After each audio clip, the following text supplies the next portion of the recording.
Welcome students. In today's lecture, I will explain the concept of ethical hacking. This topic is of very interest and I am sure you are going to learn something from this lecture. The contents for this lecture are mentioned here. First, we are going to elaborate the concept of hackers and the different types of hackers. I know you have learned something about the hackers in the previous lecture, but here we need to revise the concepts again. Then after that, we will discuss ethical hacking, which is also known as penetration testing, and different phases of the process of hacking a system, or you can say the methodology that is adopted by the hackers. Finally, some skills that are required for ethical hacking and some methods that are actually carried out by the ethical hackers. And finally, the toolbox, some of very useful tools that ethical hackers frequently used. So, what is a hacker? Or who is a hacker? Another thing that we need to think is that does all the hackers have the same objectives? Well, when we heard the word hacker, the first thing that came into our mind is a negative note about them. And why it's like that? In the 80s, hackers started to gain more of the negative notation. And that is how public used to identify them.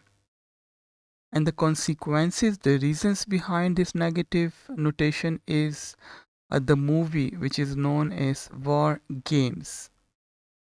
And the second reason is the media attention altered the image of a hacker from technological enthusiast to a computer criminal.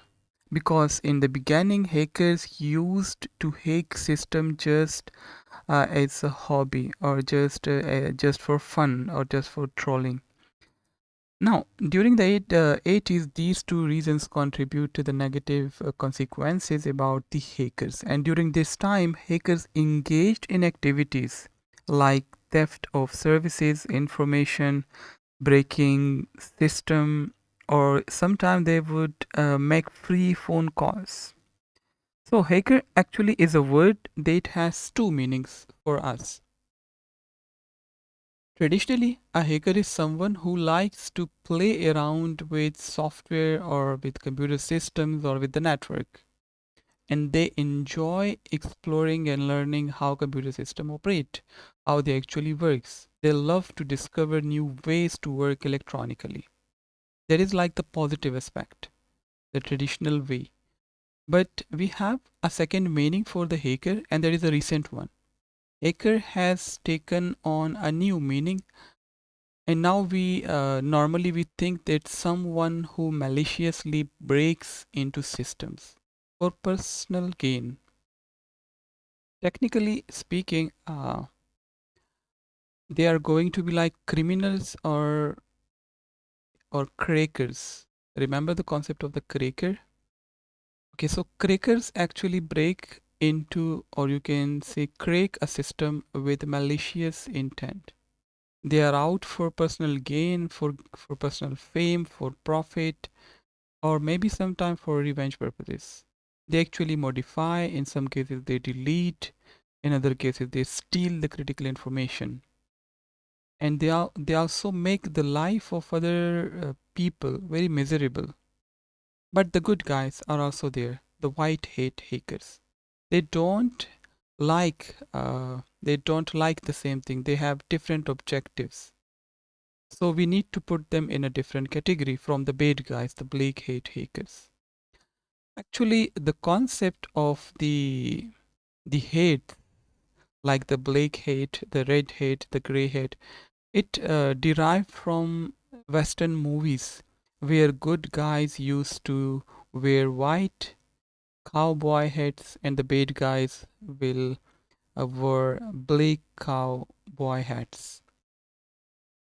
But for us, a hacker is actually a person who is curious to learn about the functionality of a system, of a computer, and the operating system, and is usually trained or is an expert in computer programming languages and other tools that we are going to discuss. But at a broader sense, the knowledge of programming is essential for the hacker because the programming will help the hacker to discover different type of loopholes, different types of vulnerabilities in a system. Okay, so this is a brief overview of the categories, the types of the hackers, and you can see the white hat hacker, as we discussed earlier. They are actually the good guys, the ethical hackers who use their skill to discover loopholes in existing system. The tools that they use are exactly the same. They are used by the black hat hacker. However, their objectives are quite different. And then on the other side, the black hat hackers are actually the malicious individuals. They are actually the crackers. They steal information, they modify certain crucial files, they disrupt computer operation, they will they will steal the information, the personal information, the passwords, the credit card numbers. They will lock your system, your computers, and then they will ask for ransom, things like that. Okay, so that is why sometimes they are known as cracker. And the term cracker describe a hacker who uses their hacking skill and who uses the tool set for destructive, or you can say offensive purposes, like the spread of viruses, performing denial of service attack, compromise a system, or even bring down a system, or in some cases the complete network. So a cracker is like a criminal hacker who actually breaks into a system to damage the system and steal the information for their personal benefits. And normally they use unauthorized access to a system or to a network. And then we also have the gray hat hacker, which are like in the intermediate. They uses methods that are similar to those used by the white and black hat hackers. However, they do not have any malicious intentions. And these are the common types of hackers on the internet. We have discussed about gray hat in our previous lecture, and then we have the red hat hacker. They are like the policing agents on the internet, and they actively search for the black hat hackers. So they are like hacker for the hackers. And then we have the hacktivist, which we also discussed. They are the hackers who seek to gain access to a system, but they operate normally in gangs, normally in groups.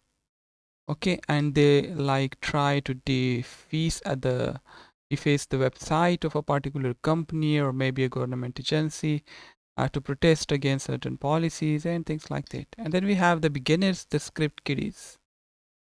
Okay, so they are like immature hackers who are only aware of the basic hacking techniques and they are in the learning process. They will not cause any harmful damage to the system or to the network. Okay. Well, we are going to focus on the ethical hacking, and sometime you need to think like a thief in order to catch a thief, and that is the basic for learning the ethical hacking. You must think like a hacker, at least to prevent yourself from the hackers. Ethical hacking is also known as penetration testing or pen testing for short. It is also known as intrusion testing or sometimes white hat hacking. The authorized process of breaching the security of an information system to identify the weaknesses and vulnerabilities of the system is actually known as ethical hacking. So what does it mean? It means that ethical hacking is an authorized process, is a legal activity, and the purpose is to identify the weaknesses or vulnerabilities of a system. And normally, the ethical hackers, they are security professional or network penetration testers who actually uses their skills and tool set for defensive and protective purposes. Now the question is, can we become an ethical hacker? So any computer professional who actually is interested in learning the skills of ethical hacking, learning the tools required for ethical hacking, can become a professional ethical hacker. An ethical hacker actually possesses the skills, the mindset, and the tools of a hacker, but he or she try to use them in a trustworthy way. It means that ethical hackers involves in using the same tools, the same tricks, the same techniques, the same methodologies that other hackers uses, but with one major difference. And due to that difference, ethical hacking is legal. And ethical hacking is actually performed with permission from the owner. As we know that the intent of ethical hacking is to discover vulnerabilities and loopholes from a hacker's point of view, so system can be secured in a better way. Ethical hacking is also important to ensure that vendors' claim about the security of their products are valid or legitimate. So the job of an ethical hacker is to identify the vulnerabilities in a secure system that can be used by malicious attacker to gain access to the system. And for that, ethical hackers would need to conduct multiple tests on an information system in order to gather information about the system and to make it a secure place. Now, penetration testing and ethical hacking, they are almost the same thing. Once ethical hackers have the necessary permission from the owner and contract in place, then they actually engage in performing penetration testing, which is the structured and organized means of investigation, identification, and then attacking and finally reporting the analysis, the results, in order to identify the strength and weaknesses of the system. So under the right circumstances, penetration testing can provide a wealth of information that the system owner can use to adjust defenses. Now let us see the different phases or the methodology for carrying out an ethical hacking attack. Actually, the methodology that we are going to see is a step-by-step approach that an attacker uses to attack a system. But as an ethical hacker, we can use the same methodology with a different objective. However, remember, these are not the only steps. There is some in the literature. We have mentioned 5 steps, but in the literature, there are more than 5 steps. Like you have to report the final finding, you have to share the final finding with the owners, which is not mentioned here. And also, it is important to remember that some of the steps are actually performed in parallel. And sometimes you have to go back to the previous step instead of going forward to the next step. So it depends. But this is like a general methodology that is actually helping us to understand the process of ethical hacking. And you can see it can be broken down into 5 different phases or 5 different steps. Phase number 1 or step number 1 is reconnaissance. This is a term that we actually use in military missions. Actually, the mission to obtain information by visual observation or maybe by other detection methods about the enemy. So for us, the reconnaissance is the process of information gathering.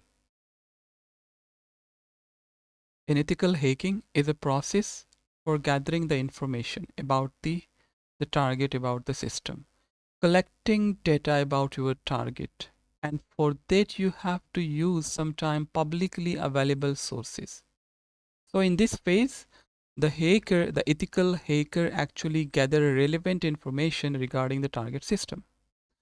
These include detecting services, the operating system, packet hop to reach the system, IP configuration, things like that. And don't worry, different tools are available for performing this step. Like Nmap is a tool, hping is a tool, and publicly available directory, Google Docs, are used for reconnaissance purposes. Google Doc is something very interesting and few people know about it. Actually, Google gives you the ability to query its database with advanced filter criteria. And some people prefer to call it uh, Google Hacking Database or GHDP. And sometimes people call it like the Google Docs. So actually it is an index of search queries which is known as docs and that are used to find publicly available information. And such type of information is required for performing pin attacks or penetration attacks are required for ethical hacking. This information that we are actually gathering falls into category. Or we can collect the information in a passive way and in an active way. Passive reconnaissance involves gathering information about the target without the target individuals or company knowledge. It can be simple.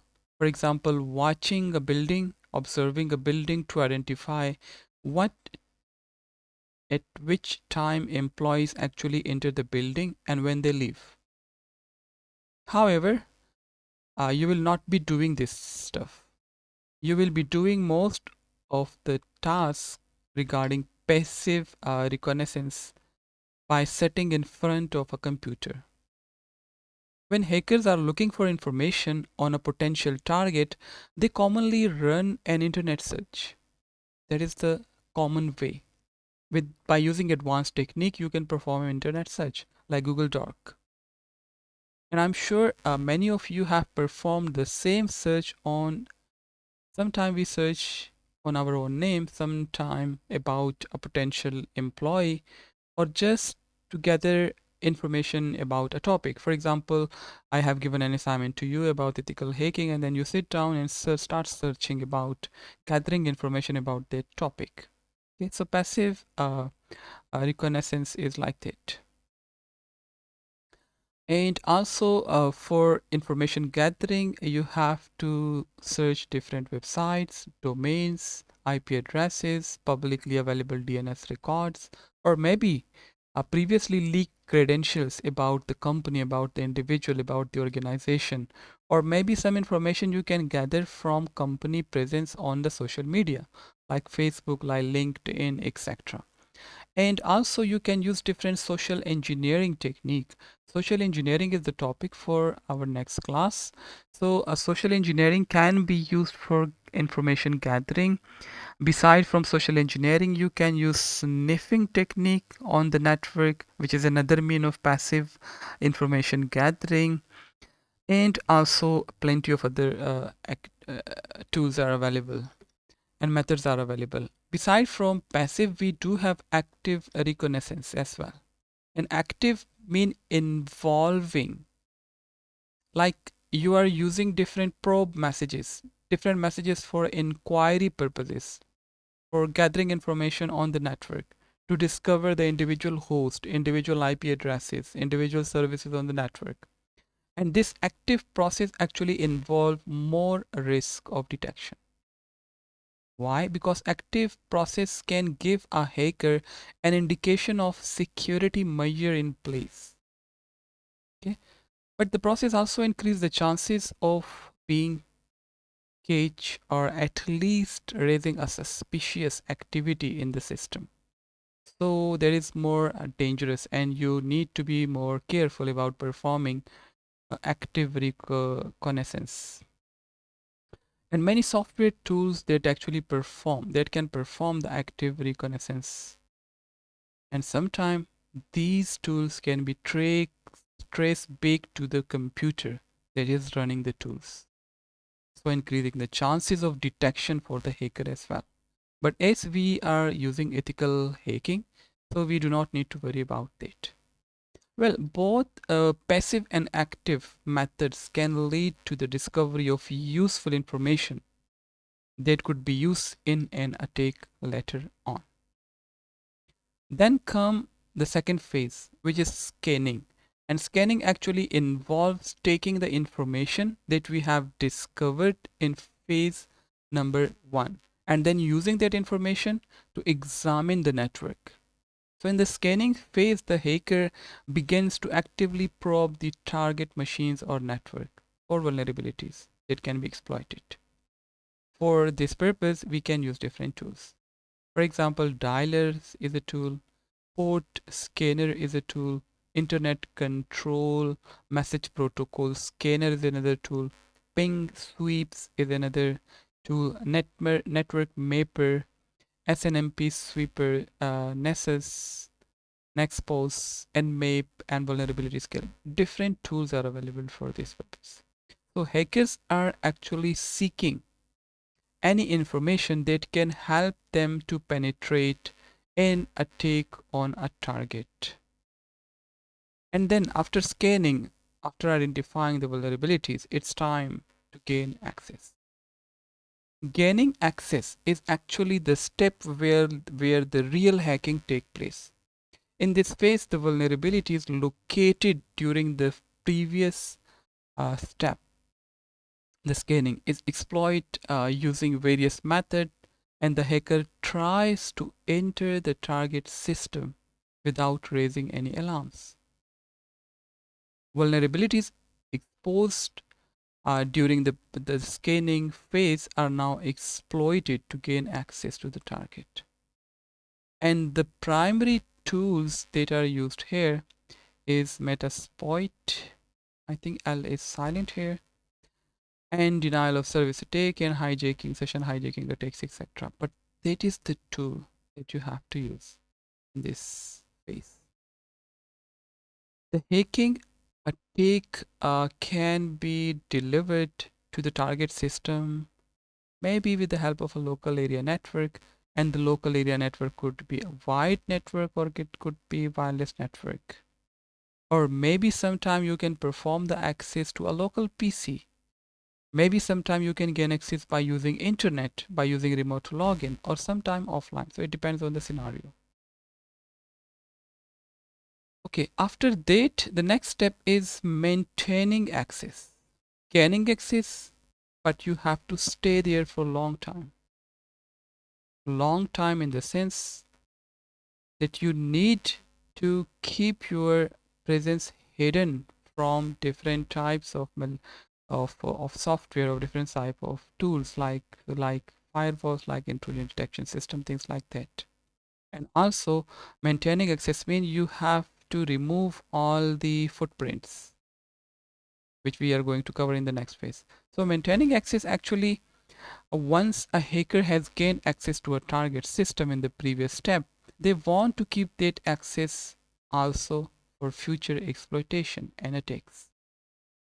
Maybe you would require to enter the same system again in the future, what you would do. So you need to learn and then record and then keep track of the vulnerabilities in the system under attack. In this phase, the hacker actually install various type of backdoors and payloads on the target system. The concept of backdoor we have studied earlier. Payload actually mean for us, payload is used for activities that are performed on a system after gaining access to the system.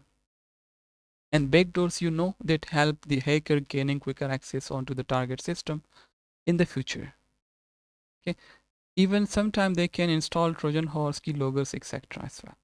And then after maintaining the access, when the hackers own the system, they can launch additional attacks in the future.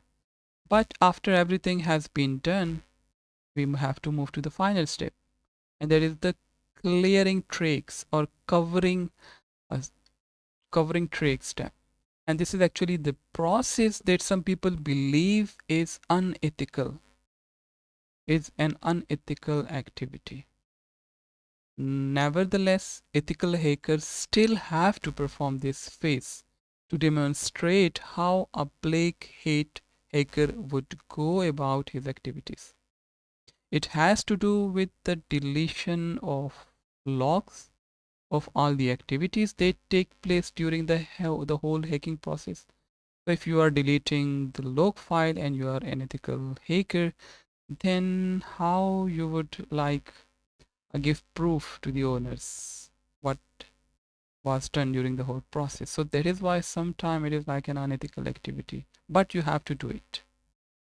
So once a hacker have been able to gain and maintain access, they actually cover their tricks to avoid detection by security personnel, to continue to use the own system, to remove evidence of hacking, or to avoid legal actions against them. So hacker will try to remove all the traces of the attack. It could also be included like deletion of the logs file and removal of the tricks, and also the IDS, intrusion detection system alarms. You have to switch them off as well. And then let's see some ethical hacking skills.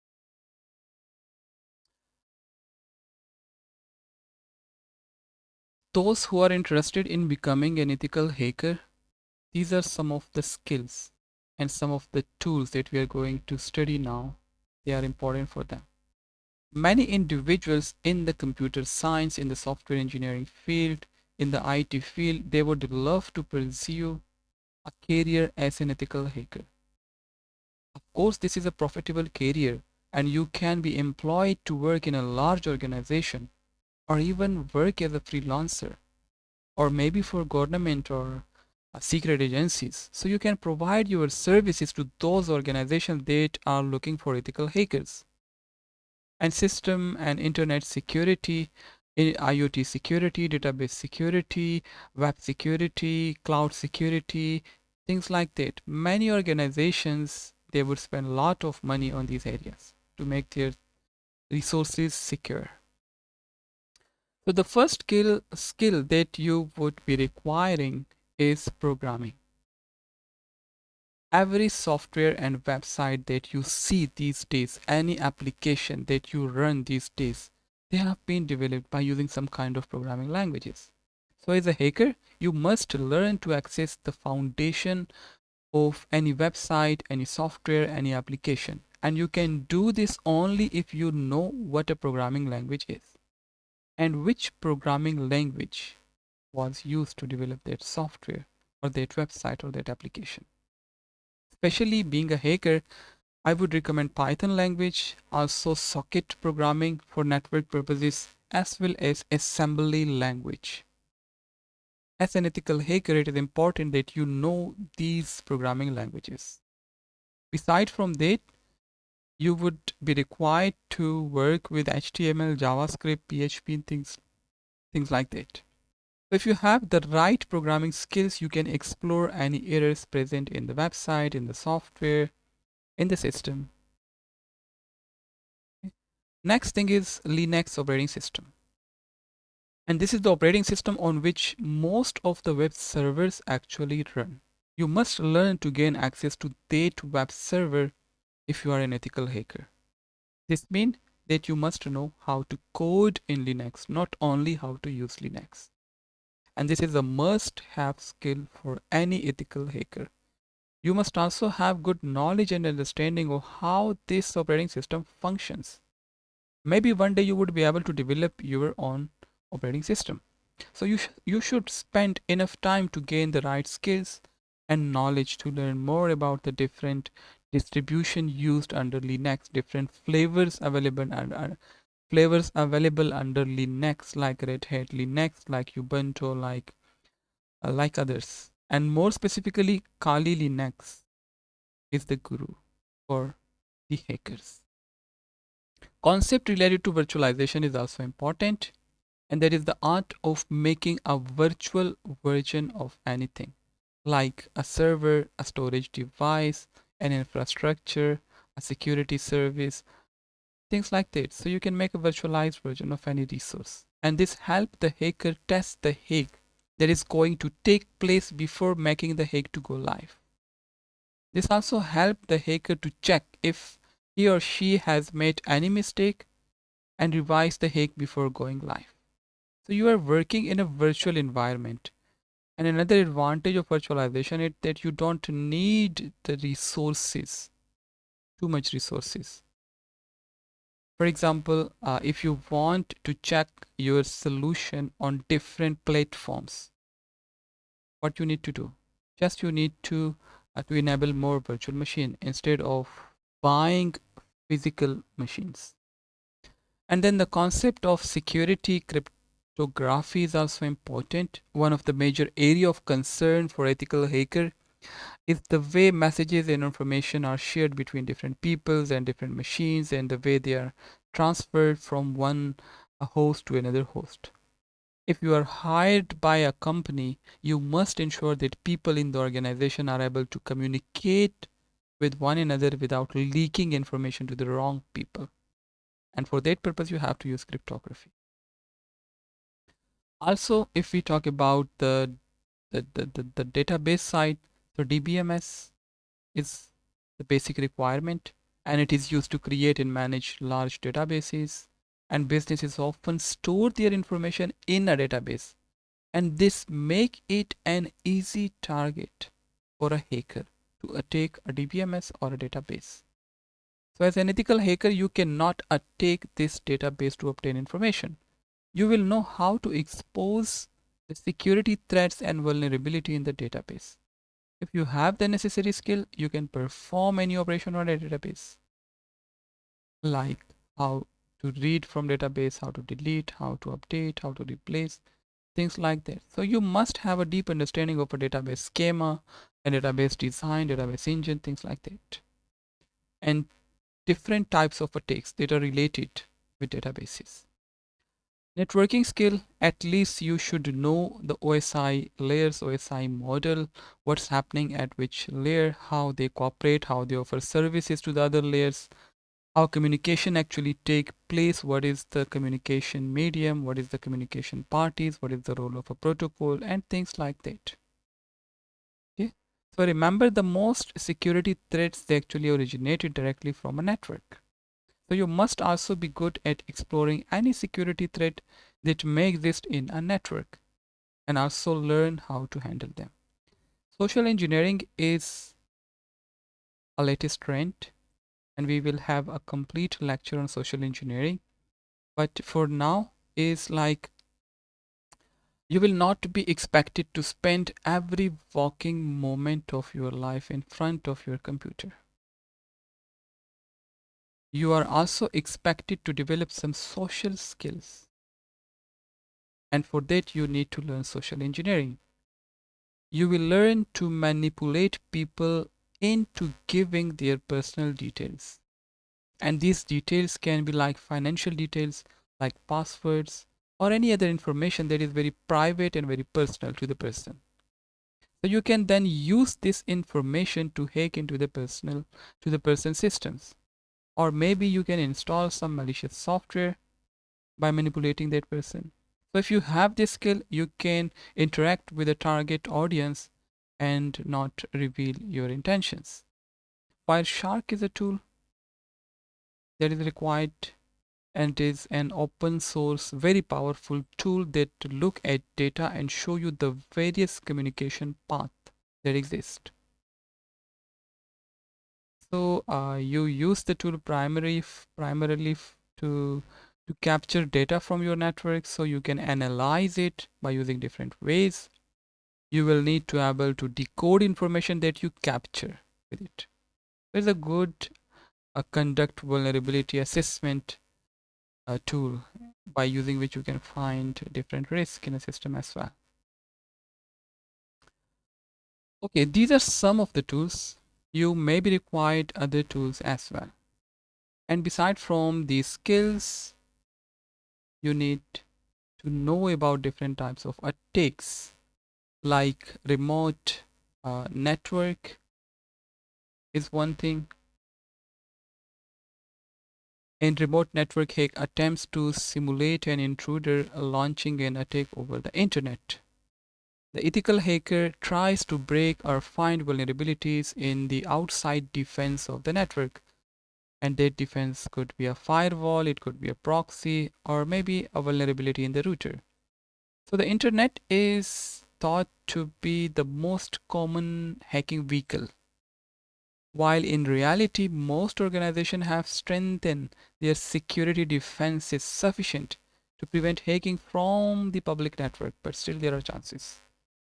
Remote dial-up is another attack, and the hacker tries to simulate an intruder launching an attack against the client modem. Var dialing is the process of repetitive dialing to find an open system. Now, many organizations have replaced the dial-up connection, as we know, with dedicated internet connection. So this method is less relevant. And then local area network is an area that can be used for attack purposes, like uh, to simulate someone with physical access gaining additional unauthorized access by using the local area network. So the ethical hacker must gain direct access to the local area network in order to launch this type of attack. What does it mean? It means that you must be part of the local area network. And this is not only relevant to the local area network, even wide area network that also fall in under this category. Stolen equipment is also a problem. Sometime stolen equipment hack actually means that you are trying to simulate like a theft of a critical information resources like laptop owned by an employee. Information like username, like password, like security setting, encryption types, they can be gained by stealing someone laptop. It doesn't mean that if you are an ethical hacker you will be stealing people laptops. No. What does it mean? It means that you the owner give you a laptop and then you suppose that it is a stolen laptop. So what an attacker can do? This is usually commonly overlooked area by many organizations.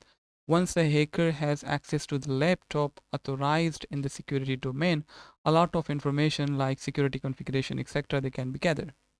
And many times our laptop disappear. We are like somebody theft our laptop, or maybe we lost our laptop. So in that scenario, we are not able to report our lost quickly enough to allow the security administrator to lock that device out of the network. So in that case, you need to perform some security checks in advance. And social engineering is a method of attack also, and is a tool that you would required to learn. And we talk about social engineering. So the attacks actually are to check the security and integrity of the organization employee by using the telephone or maybe face-to-face communication, or gather information for use in an attack. And it can be used to acquire user personal information like user names, user IDs, user passwords, or other organization security measures. Physical entry sometime is also important. So that is why it is on the top. And a physical entry attack attempts to compromise the organization physical premises. In this case, the ethical hacker who gains physical access can plant different viruses, different trojans, rootkits, hardware keyloggers, or other type of attack. And this type of attack is very common where the systems are in open place. For example, inside a classroom, we have a PC, and that PC is allowed to be used both by the faculty members and by the students. So in some scenario, the students are able to install different types of softwares on their system in order to capture the personal details of the faculty members. So this is not an example of ethical hacking, but if you are an ethical hacker, this is your responsibility to identify the threat and then report it to the concerned authorities. And then we have a database type attack, that is the SQL injection. This is something that you must have to learn if you are learning ethical hacking, because it is an attack in which computer code is inserted into the string that are later passed to a database.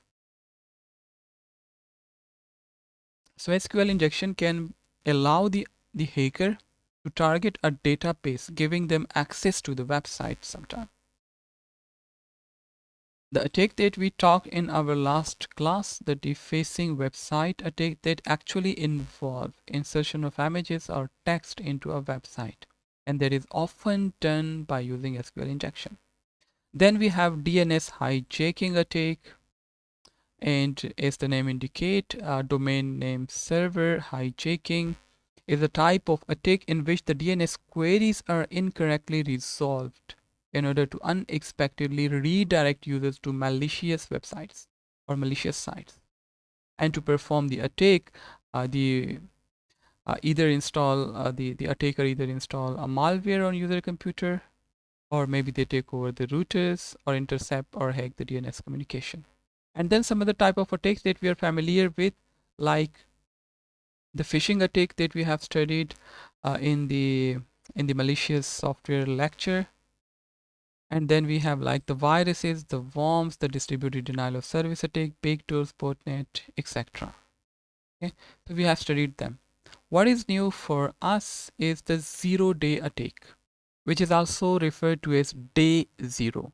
It is actually an attack that exploits a potentially serious software security weakness that the vendor or developer may be unaware of.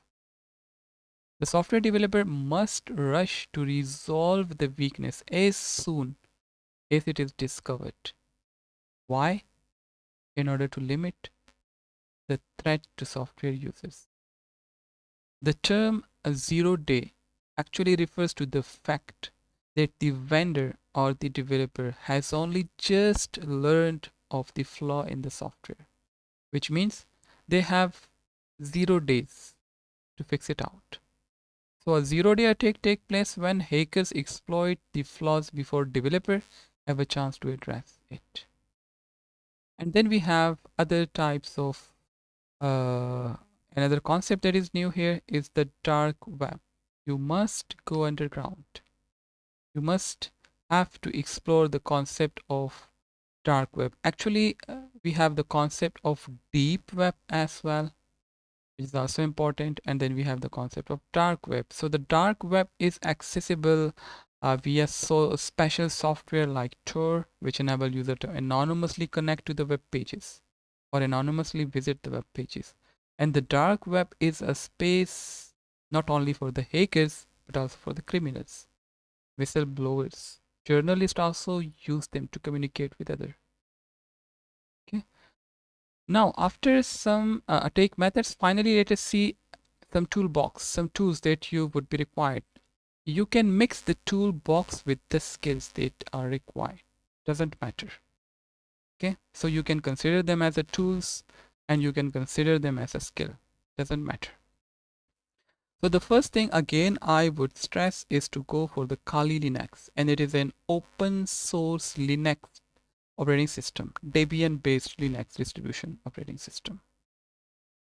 And it is famous for performing penetration testing, for doing security research, for doing computer forensic, and for doing reverse engineering.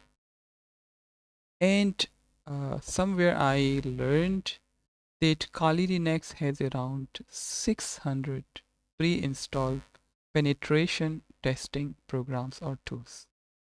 It's a big number. If you are using other Linux operating system, you can do the ethical hacking as well. But in that case, you have to download and install the tools that you are actually required.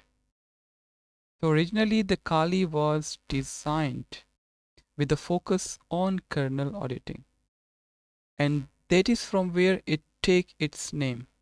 Kali is not the Hindi, not the Hindu goodies or the word, the Hindi word or the Urdu word Kali. No, it's from kernel auditing.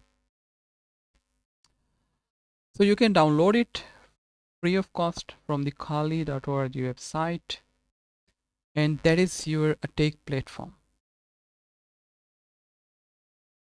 You can also install it in VirtualBox, virtual machine. That is up to you. And the second one that I would like to mention is the Metasploit. It's widely used penetration testing tool that make hackers or hacking easier, because it will allow you to develop and deploy an exploit against the target and exploit the target systems. And then we have the Nmap, a very famous one, network mapper, open source tool, and that is used for network exploration and security auditing. Actually, it is used to discover hosts and services on a computer network, and it does so by sending packets and analyzing the responses. So it is basically a network security mapper that is capable of discovering services and hosts on a network, but sometimes you would need to discover them for performing different types of attacks. So this software actually offers several features that help in probing computer networks, in host discovery, as well as detection of the operating system that has been used. And the next tool is Burp, which is like an integrated platform for performing security testing of web applications. So you can say it is a software dedicated to web security audits, and that is used by a majority of information security professionals. Okay, and then Nessus is another tool, and it is most commonly used tool in penetration testing. It will allow you to scan hosts on your network, and the tool also let you know whether they are concerned in the form of non-risk, vulnerability, and exploit or not. It is like a remote security scanning tool which scan a computer and raises an alert, an alarm, if it discovers any vulnerability that malicious hacker could use to gain access to any computer. It will try to find out the weak point in your network. And how does the NSS work? It actually running over 1200 checks on a given computer, like testing to see if any of those attacks could be used to break into the computer or otherwise harm it. So being an ethical hacker, you have to use this tool. Once you find the vulnerability, you can use it to enter into the system. And then another tool, which is Necto, is mentioned here. It is also a free software, but it is command line vulnerability scanner, and that will scan web servers for dangerous files. Okay, so Necto can detect over 6,000 potential dangerous files that it will check for. And then we have the Kismet, which is mentioned here. Yes, and this is, I would say, the best ethical hacking tool used for testing wireless networks. And you can say hacking of the wireless local area network. So sometimes students ask for breaking the Wi-Fi password, so you may try this tool. It passively identifies networks and collect packets and detect non-beaconing and hidden networks with the help of data traffic.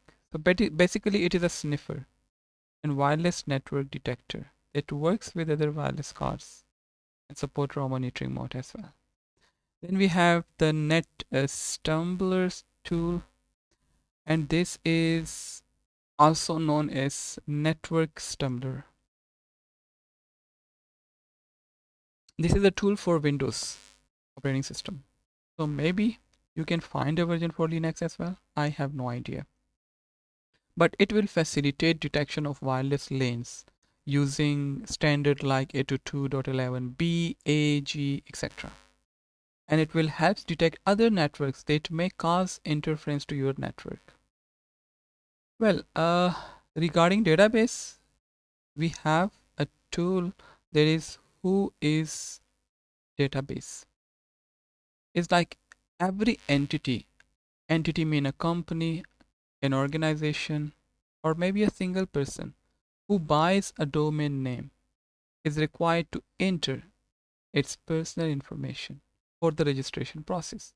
And most of this information will be published publicly in the whois database. Now, don't get too much excited about this because domain providers like GoDaddy will allow you to secure your personal information on the whois database, but you have to pay for that. Okay, so to use the whois database weakness, you can use the whois command on your Kali Linux. And then we have the harvester tool, which is like finding email addresses. And we know that finding email addresses is crucial if you are going to conduct a social engineering attack or a phishing attack. Okay, so it's not hard to figure out the email addresses. If you are an insider, since you already know what the email format looks like, for example, CCOS, you know the format is hccosian.edu.pk. So you are an insider and you know the email addresses, at least the format. So there are many tools out there in the community for this purpose, and one of the tool is the harvester. And we also have the tool Metri. Actually, the D, as long as I know, is silence here. I think it is from is a word from Russian language, but you can call it Dmitry as well. And it stands for a deep magic information gathering tool. And now it's clear for what purpose it is used. It is actually an application that does multiple things at the same time. Who is database lookup, perform. If you want to perform it, you can use this tool. It also retrieves records from other websites. It looks for subdomains. It searches for email addresses. It scans for TCP open port and things like that.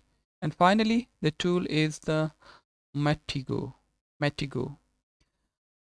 And it is great for passive information gathering. So you can use this tool in the first step of this ethical hacking process. Reconnaissance, yes. Basically, it is used for passive information gathering, and it is like a graphical link analysis tool. It is used for information gathering in a passive way. There are also alternative tools available that you can use. If you're not interested in using this tool, you can use data walk tool as well. And even there are books available, complete books on these tools and many other tools.